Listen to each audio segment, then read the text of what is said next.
Paano naging matagumpay na dentista ang dating nagbebenta ng banana Q at houseboy? Natuklasan ni Diana may asawa pala ang nobyo. Ngunit bakit hirap siya na hiwalayan ito? Nagsumikap na kumita sa murang edad, matulungan lang ang ina. Pati pagiging houseboy, pinasok na rin niya. Huwag tayong sumuko. Magtiwala sa Diyos at kumapit sa kanyang pangako.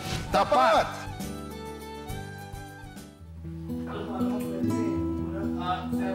Dahan-dahang bumagsak ang kabuhayan at naubos ang mga ari-arian ng pamilya ni Anthony mula nang malulong sa alak at babae ang kanyang ama.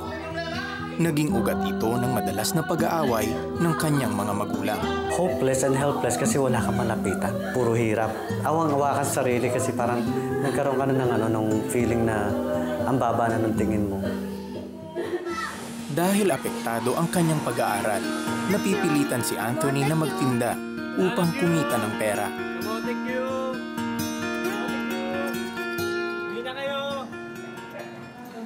Bukod sa pagtitinda, sumasali din siya sa mga singing contest. Pag may mga singing contest, takot na ako yan. Minsan sa pangyayari sa buhay ko, ayaw ko na pong kumanta. Sabi ko, ayaw ko na po. Galit na galit ang tatay ko.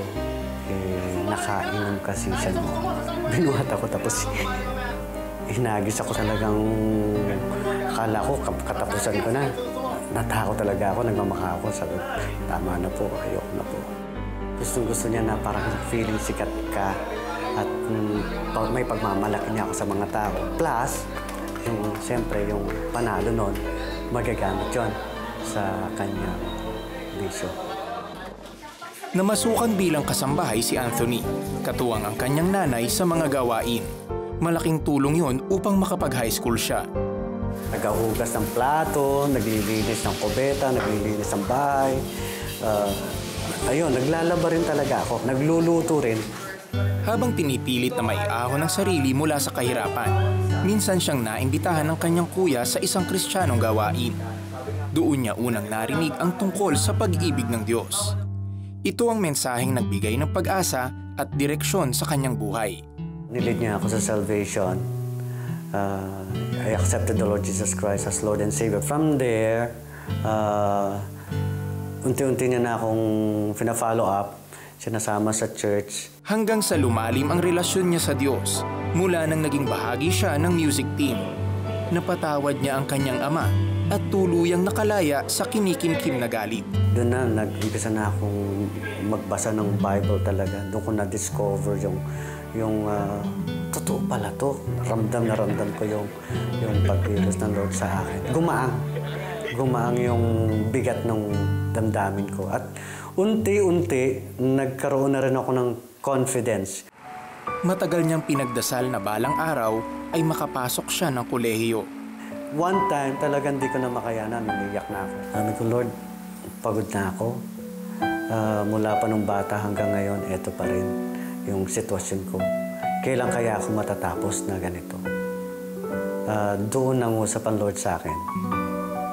Sabi nga niya isa sa naging paborito ko yung Jeremiah 29:11. For I know the plans I have for you, the plan to prosper you, not to harm you.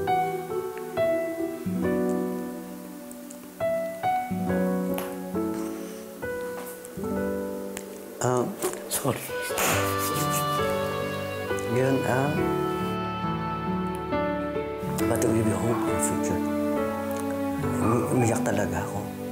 Pagod na ako. Gusto ko mag-aral talaga na hindi ako nagtatrabaho. Sabi ko. Sumulat siya sa kanyang tsuhin at sinuportahan siya nito sa kanyang pagkokolehiyo. Sige, mag-aral ka. Sabi niya, kung saan mo gusto mag-aral. Sabi niya, akong bahala sa'yo. Tuwan-tuwa ako. So I decided to take the opportunity. 6 na taong nag-dentistry si Anthony, nag-dentist assistant, at matapos ay nagdesisyong kumuha ng board exam. Sa unang take niya, pasado siya sa board exam. Biyaya ng Diyos ang lahat ng nangyari sa kanyang buhay. Isang matagumpay na dentista na ngayon si Anthony at may maayos at masayang pamilya. Yeah, grabe ang pasalamat ko sa Diyos kasi talagang tinutuon niya yung sinabi niya, for I know the plans I have for you. Ang natutunan ko dito, yung panghawakan talaga yung salita ng Diyos. Pag sinabi talaga ng Diyos, with faith, talagang ano yun eh, mangyayari at nangyayari. Alam mo, Mari, si Anthony really had it inside of him na mapagtiyaga siyang tao, masipag siyang tao. Hindi yung type na mag-give up because of situation or, you know, you can easily blame kasi yung magulang ko ganito kasi we grew up poor, di ba? Hindi ako binigyan ng pagkakataon, wala akong chance. No, hindi siya ganun eh. He's the type that talagang will pursue. He's determined. What strikes me the most, Peter, is there's so much he can be proud of na yung pinanggalingan niya sa sariling sikap kasi na niya nakuha yung karamihan ng kanyang yung blessings ngayon. But what really touched me about his story was when he was relating about how the Lord ministered to him through Jeremiah 29:11. Yes. Ang nakikita ko doon kasi may pagkukulang yung tatay niya sa kanya, hindi ba? So all the time he's hoping to have someone na magsusuporta sa kanya. He never knew na ang Diyos Ama natin is that way with all of us. Amen. Lahat tayo may Diyos Ama na naghihintay lang, anak, you can do it, I'm with you. Meron akong pangarap para sa'yo, meron akong plano para sa buhay mo. This is where I want you to go. And when Anthony realized that, then his life became complete. Yeah, he held on to Jeremiah 29:11. For I know the plans I have for you, says the Lord. He's already saying to you right now, those who are watching, whatever your situation is, maski na imposible yan, sinasabi ng Panginoon, I already know the plans I have for you. And if you want to get in on God's plan for your life, all you need to do is receive Him as Lord and Savior and allow Him to just work in and through your life. Just like Anthony, he can do a miracle inside of you, kapatid. All it takes is for us to surrender our lives. Let's pray to Him to receive Him as Lord and Savior. Our Father in heaven, we come to you just as we are sinners, just as we are helpless. But Lord, you can do much when we place our life in your hands. So right now, Lord, I repent of all of my sins. I ask your forgiveness. Cleanse me, Lord, with your precious blood. And this very moment, I open my heart's door and I invite you, Jesus, to come into my life, to be my Lord, to be my Savior. Lord, I know you're the only one that can fix my life. So I turn my life over to you. I thank you for loving me. I thank you for saving me. I pray this prayer from my heart in the name of Jesus. Amen and amen. Ikaw ay isa ng bagong nilalang dahil sa ginawa mong pagtanggap kay Jesus bilang Diyos at tagapagligtas ng iyong buhay. Ikwento sa amin ang ginawa mong pagsabay sa panalangin. Nasa TV screen ang numero, pwede rin po kayo mag-text, gawin lamang ito. Sumabay ba kayo kanina sa pagdarasal at tinanggap si Jesus bilang inyong Diyos at tagapagligtas?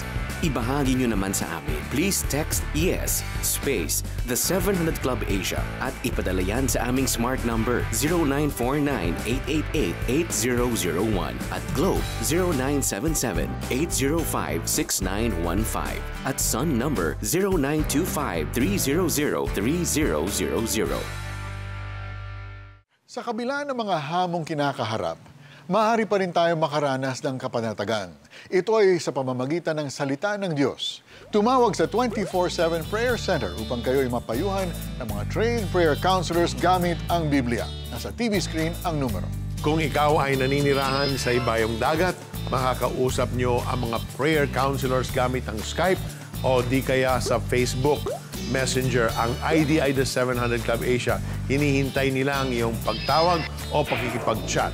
Makikita naman sa The 700 Club Asia Facebook fan page ang mga huling kaganapan at episodes na kailangan nyo mapanood sa programa. May mga inspirational memes din na pwede nyong i-share mula sa aming Instagram at Twitter. I-add at i-follow na rin kami. Maaari niyong mapanood muli ang mga kwento at episodes na nagpalalim sa inyong pananalig sa Diyos sa cbnasia.org/media center. Maaari nyo rin gamitin ang mga inspirational write-ups sa inyong prayer time at pag-aral ng salita ng Diyos. Nakakalungkot na napapariwara ang ilang anak dahil walang sapat na oras ang ama para ipadama ang pagmamahal sa kanila. Tulad na lamang ni Dayan na lumaking walang ama. Bunga nito, siya ay naging kabit at iniwan pagkatapos ng 6 na buwan.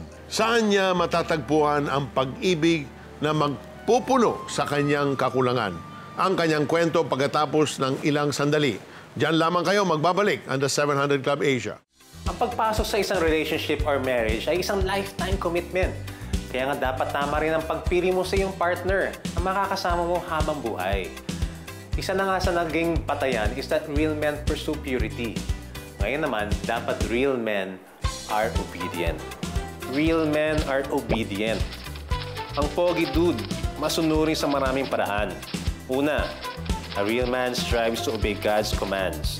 Sinisikap niyang magbasa ng Biblia in a sincere effort to follow the Word of God. Sa kanyang pagbabasa ng salita ng Diyos, ay malalaman niyang kailangan din niyang sumunod sa kanyang mga magulang. Tandaan natin to. Children, obey your parents because you belong to the Lord. For this is the right thing to do. Honor your father and mother. Yan ang sabi sa Ephesians. Kapalit ito ang pangako ng Diyos ng mahabang buhay. Bukod dito, bilang pogi dude, ay kailangan din niyang sumunod sa kinauukulan. Ang sabi sa 1 Peter, I vow to submit myself to the Lord's sake to every human institution, whether to a king as the one in authority. Pero gusto ko lang linawin, madalas gawing biro sa mga masunuring mister yung tinatawag silang under desire. Pero malaking problema yan, dude. Kung mas takot pa ang lalaki sa kanyang asawang babae kaysa sa Diyos. Sabi dun sa Matthew chapter 22, dahil kailangan nating alalahanin na ang pinakamahalagang kautusan ayon sa Panginoong Hesus ay ibigin mo ang Panginoon mong Diyos ng buong puso, ng buong kaluluwa, at ng buong pag-iisip. Dahil ikaw ay isang pogi dude, susundin mo ito. Dahil real men are obedient. Gusto kong i-manipulate lahat ng tao. Ganun katindi yung yabang ko. Nasa mabigat na sitwasyon siya nang makapanood ng The 700 Club Asia. Lord, suko na ako. Alam kong hindi ka lugod-lugod dito sa'yo. Dahil sa panunod ko ng 700 Club Asia, sobrang laki ng transformation sa akin ni Lord. Your support fuels our ministry and enables us to share with you inspiring stories of transformed lives. If you want to partner with us, please visit www.cbnasia.org/give. Dumating talaga dun sa time na desperate na kami. Naging tapat ang Diyos sa kanyang pangako na ipinaabot sa pamamagitan ng The 700 Club Asia. There is this one lady, the Lord is opening your womb. At matapos nito ang pagdating ng kanilang supling na si Kenzo Zechariah. Wala na lang masabi kundi thank you Lord, thank you Lord. Your support fuels our ministry and enables us to share with you inspiring stories of transformed lives. If you want to partner with us, please visit www.cbnasia.org/give.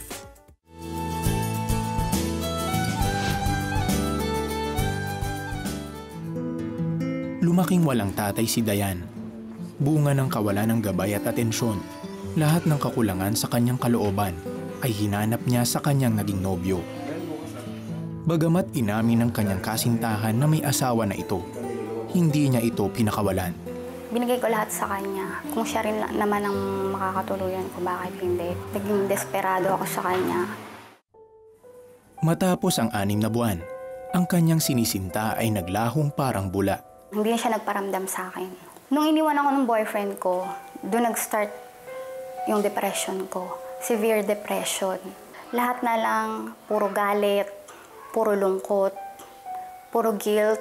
Isa na lang yung taong inaasahan ko. Nawala pa. Lalo ako natakot. Puro takot. Wala akong kwenta. Lalo pang nagpabigat ng kanyang suliraning dinadala ang pagkakaroon niya ng stage 1 breast cancer. Lahat na ng negative emotions na naranasan ko, pinagsama-sama. Pag sobrang hopeless ka pala, black and white na yung nakikita mo. Gusto ko nang mamatay. Nasa isang masalimuot na kondisyon si Dayan nang makapanood ng The 700 Club Asia. Sumabay siya sa panalangin upang tanggapin si Jesus sa kanyang buhay. Sa tagpong iyon, naramdaman niya ang pagyakap ng isang dakilang ama. Sa pagtawag niya sa prayer center, naipanalangin at nabigyan siya ng payo hinggil sa kanyang sitwasyon. Parang lahat ng burdens, parang bigla na lang nawala. Lahat ng tinik na masakit na parang nakatusok sa puso ko. Parang unti-unting naaalis. Natulungan siya ng prayer center upang mapabilang sa isang Kristiyanong gawain. Dito niya nasumpungan ang mga tunay na kaibigang tumulong sa kanyang paglakad sa daang inilatag ng Diyos sa kanya. Dahil sa patuloy na pagsunod niya sa kalooban ng Panginoon, natamo niya ang kagalingang emosyonal. Nagkaroon din ng kagalingang pisikal si Dayan. Only through the cross that we can be reconnected to God. Sa lahat ng pinagdaanan ko, sa kabila ng mga kasalanan ko, kaya niya akong tanggapin, kaya niya akong patawarin. Nandun na yung assurance na may tatay ako, na may matatakbuhan ako. Sobrang thankful ako sa 700 Club. Isa yun sa naging daan kung bakit ako na-lead kay God. Huwag ka mawala ng pag-asa, hindi ka nag-iisa. What's amazing, Mari, is si Dayan did not grow up with a father. And yet, when she needed God the most, her Heavenly Father came down and touched her and healed her. Hindi siya yung type na father, alam mo, you come to me when you need me. Ang kasalanan mong tao, magdusa ka muna before I pay attention to the cries of your heart. Hindi siya ganun. He's just so loving. That's right. And if there's anyone, Peter, who can get a notebook and write down all of our sins and ilista lahat ng kasalanan natin, it's God. Because our God is a holy God. Talagang hindi tayo pwedeng humarap sa Kanya ng makasalanan tayo. Tama. But despite our sin, despite all our past, kinakalimutan niya yun because He just so focused our love on His love on us. Right. And all we need to do is say, yes, God, I want that love for me and I want you to change me. And maybe you're watching today, you need that change of God in your life. Maybe you're struggling with sin. Maybe you're struggling with a need for healing in your body. Kahit ano pa yan, naririto ang Diyos Ama para kumilos sa buhay mo at baguhin ang lahat ng kailangan mong baguhin niya. Would you pray with us? Let's pray. O Diyos, maraming salamat, Panginoon. At ipinadala ninyo ang Panginoong Hesukristo para mamatay sa krus ng Kalbaryo para sa aming mga kasalanan. Father, thank you that because Jesus died on that cross, we can receive forgiveness of sins and healing for our ailments in the body. Father, right now, hinihiling po namin na kayo po, kung maaari po, kayo'y kumilos sa buhay ng aming mga tagapanood sa oras na ito. Father, would you move sovereignly? Would you move mightily? Holy Spirit, move freely, Lord. Open up deaf ears, Lord. Open up blind eyes, Father. Cause spiritual eyes and spiritual ears to be open. And may your Spirit just move freely. Father, would you also move in healing? Would you move and touch that heart, Lord, with that valve that is not opening, that valve that is in the diseased valve.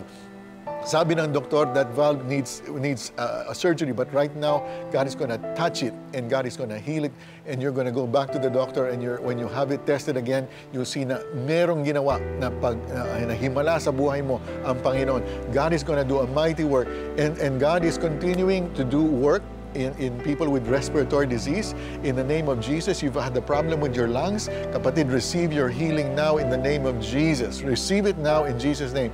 You've had problems with arthritis, with aching bones in your body.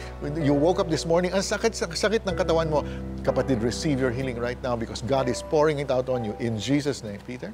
Yes, that valve is completely restored, like brand new in the name of Jesus. Somebody suffering from a tennis elbow on your right elbow, it is so swollen and just so sensitive, the Lord is healing you. Someone with impacted left ear, you can't hear from your left ear and you're just so much in pain, the Lord is clearing up your left ear now. Receive your healing in the name of Jesus. Meron din nanonood ngayon, meron kang alopecia and ikaw hiyang-hiya na, you don't want to go out of your house. It's bigger than a 1 peso coin and you're trying to hide it. The Lord is just miraculously restoring your hair growth. Receive your healing, kapatid, para sa iyo yan in the name of Jesus. Someone with just a very sensitive digestive system, you have somehow indigestion every 2-3 days, the Lord is healing you from that disease. Receive your healing. Meron din nanonood ngayon, you have severe migraines every week.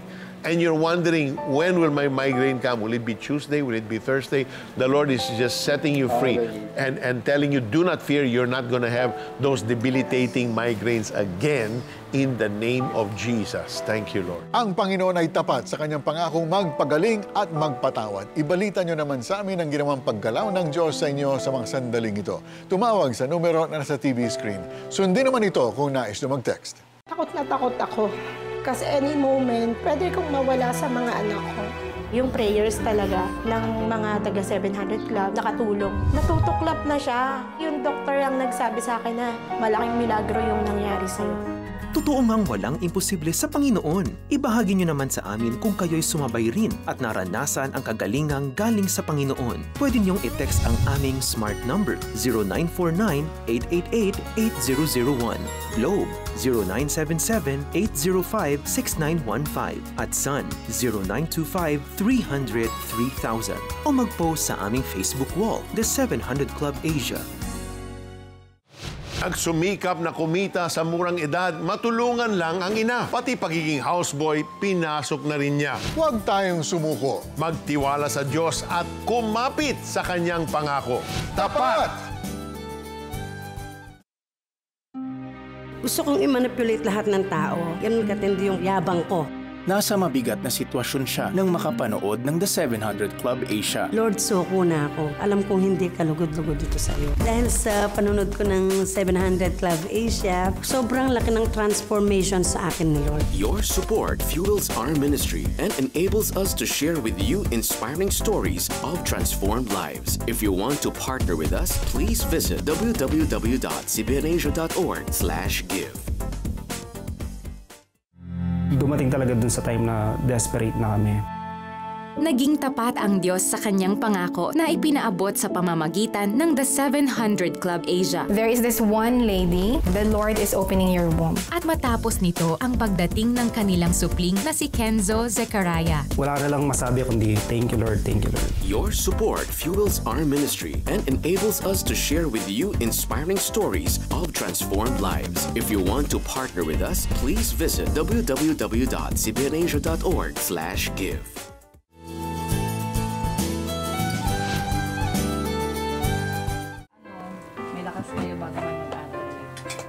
Walang kinalakihang ama ang batang si Sandy.